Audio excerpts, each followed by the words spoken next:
புளி கரைத்து வச்சிருக்கிற தண்ணி 1 கப், தக்காளி 1, கருவேப்பிலை சிறிதளவு, கொத்தமல்லி பொடியாக நறுக்கியது 1 கைப்பிடி, பொடித்து கொள்ள வேண்டியவை: மிளகு 1 டீஸ்பூன், பூண்டு 4 பல், ஜீரகம் 1 டீஸ்பூன், பச்சை மிளகாய் 1. தாளித்து கொள்ள தேவையானவை: கடுகு 1 டீஸ்பூன், எண்ணெய் 2 டீஸ்பூன்.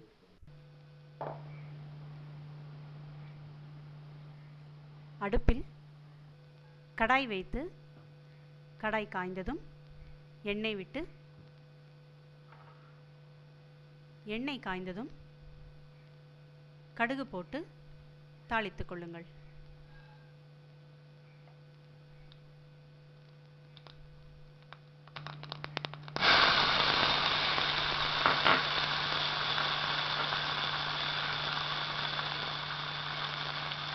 கடுகு வெடித்ததும் இதனுடன் பொடியாக நறுக்கிய தக்காளி வதக்கிக் கொள்ளுங்கள்.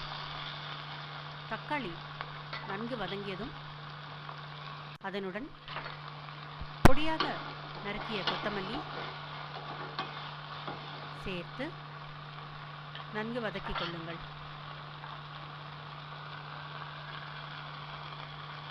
பிறகு இது நல்ல இந்த தக்காளியோட நல்லா கலக்கணும். இப்போ கருவேப்பிலை சிறிதளவு இதையும் இதில் சேர்த்து நன்றாக வதக்கிக் கொள்ளுங்கள்.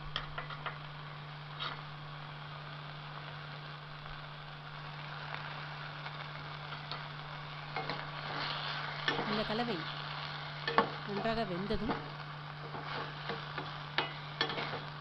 கரைத்து வைத்துள்ள புளி தண்ணீர்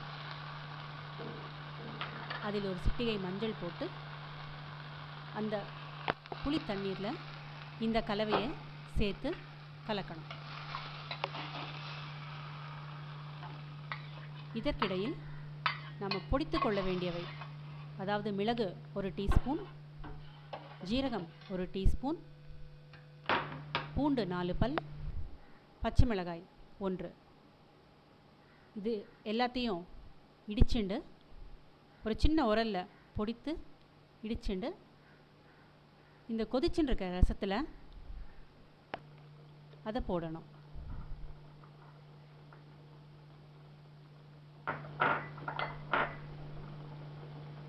போட்டுட்டு கலக்கிட்டு அந்த சின்ன உரலில் லேசாக அலம்பிண்டு அந்த தண்ணியும் எடுத்து இதில் விட்டுக்கலாம்.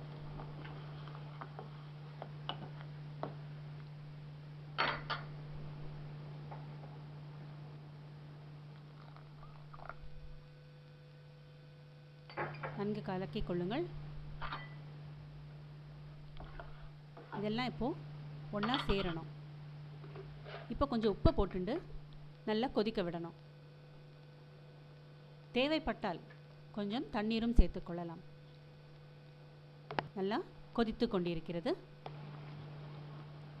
இப்பொழுது பெருங்காயம் போட்டு ஒரு கொதி வந்ததும் இதை அடுப்பிலிருந்து இறக்கிவிடலாம். தக்காளி வதக்கல் ரசம் சூடாக சாதத்துடன் பிசைந்து சாப்பிட தயாராக உள்ளது.